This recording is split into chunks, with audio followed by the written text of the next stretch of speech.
Yay aylarında aktivləşən ağcaqanadlar insan sağlamlığı üçün bəzi risklər yarada bilər. Xəbərlər Net mövzu ilə bağlı dermatoloq Sevinç Kərimovanın fikirlərini öyrənib.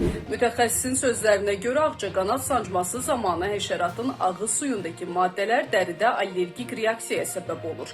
Nəticədə qızartı, qaşınma və papulyoz səpkilər meydana çıxa bilər.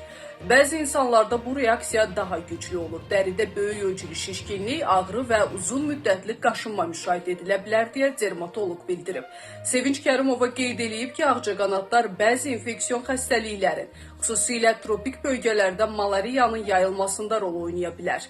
Həkim vurğulayıb ki, sancılan nahiyəni qaşımaq dərinin zədələnməsinə və əlavə infeksiyalara səbəb ola bilər.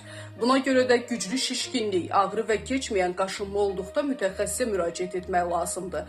Ağcaqanadlardan qorunmaq üçün yay aylarında qoruyucu spreylərdən istifadə etmək, açıq havada bədəni mümkün qədər qorumaq və evdə ağcaqanad torlarından yararlanmaq tövsiyə olunur.